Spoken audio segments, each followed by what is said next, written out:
So clapping has been banned at Britain's University of Manchester Student Union. Clapping because it triggers anxiety and discourages people from attending events. And it will be replaced with a silent version of jazz hands, which is said to encourage an environment of respect. Meanwhile, totally different story.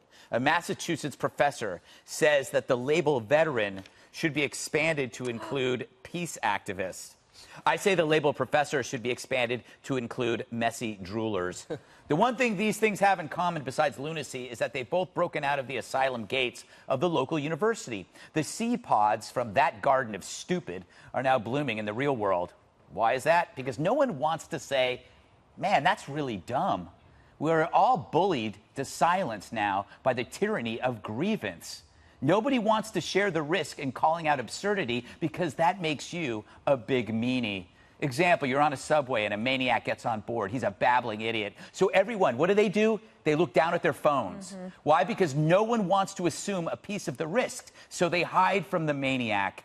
Then you realize the maniac is Bill de Blasio. Again, he's screaming inanities. Your head aches. He won't shut up. So now the joke's on you. You should have complained the moment de Blasio got on. You should have said, shut up and get out of here. You're too loud and stupid for mass transit.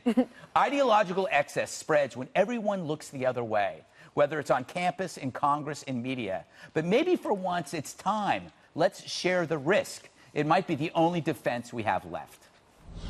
So, Jesse, they also said that clapping makes people with autism nervous, and I think that was a strategy to use a real issue to camouflage a silly idea. Because if clapping makes autistic or any anxious people nervous, it would be harmful to keep them from becoming accustomed to it. Like, what if they want to go to a soccer game? Or what if they want to go to a rock concert? They can't because they wouldn't be used to clapping. This is absurd. Are you sure this isn't an Onion article? You know what? Did you double check this? I double checked. I think we're getting spoofed here. I better check with the producers. All right, we'll check afterwards. Here's what I think. Clapping isn't really for the people that are clapping. It's for the person that's performing. For instance, myself. Like, when I'm on stage, right? I need the clapping to know if my jokes are landing. Yes. To know if I have the audience on my side or not. I need that affirmation. They're missing that point. Also, it's all about Jesse. The British are also overlooking something else: home team advantage. When you have a really loud crowd, that forces the opposing team into taking timeouts, and they miscommunicate, and they're also missing that. Also, to your point about autism, this discriminates against blind people. Blind people can't see jazz hands, okay? Interesting. It's very discriminatory. And getting to the auditory situation, there were some loud noises around World War II when the Germans were dropping really loud bombs on the British. And I think the British generation, I think they survived. The anxiety there, that's real anxiety, and they made it out okay. Yeah. Juan, what do you make of the idea of peace activists being called veterans? I think that's a great idea because I think diplomats, they're really talking about, I mean, you saw a peace activist like some kid marching and protesting the street. They're not doing it. They're talking about people who have been diplomats, negotiators, people who've made an effort. Even people who've gone overseas, like with the Peace Corps, the Mormons who send young people over. That's not a military veteran. No, I didn't say, you said military veteran. They didn't say military veteran. They said veteran. That these are people who have given of themselves. So I'm a TV veteran. What? Wait a minute. I'm a TV veteran. They gave of themselves. I mean, when you think about it, they gave it themselves. They did a job. They got paid for it. When you put your life on the line, you carry a weapon. That's a veteran. Wait that's a second. someone. Our soldiers get paid for it. Yeah, they get paid for it. But you know what? The risk to them, if you do the old classic risk reward, this isn't a good idea to be in this line of work. Because chances are someone's out there looking to kill you. I don't think it's a great risk to go and put yourself on the line in the Peace Corps. But Juan, when you put a bullet in bin Laden's head, you're a peace activist because now bin Laden can't make war. There you go. Guess what, Jesse? You're a veteran. Yes.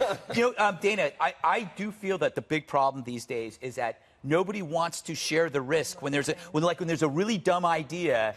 There's a minority of activists that are so loud that they'll boycott you, they'll come after you, they'll hound you, so people just go, that's a good idea. Nobody wants to share the risk. Or, well, as you were saying that, it does, all of us for so long, when we hear these kind of things like, oh, that's stupid. Yeah. Yeah, that's ridiculous. And then, but you know, all of a sudden now there's an entire generation of people who think that, you know, you can't function in the real world without all of this mollycoddling. Yeah, exactly. Mollycoddling. I love that word. It's like a British word. It's like you know, the speech codes on campus is a lousy idea, but academia, they didn't want to share the risk. They didn't want people banging on their doors. Do you remember the president of that university in Oklahoma?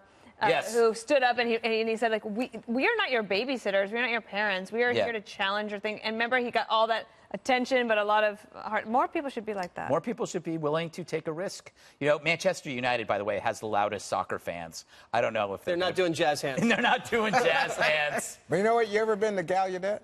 Yes. And I tell you what, they do lots of things. By the way, they're very aggressive players because they don't hear the whistles. Yeah. So they keep fouling. But I will say this, jazz hands works. Yeah.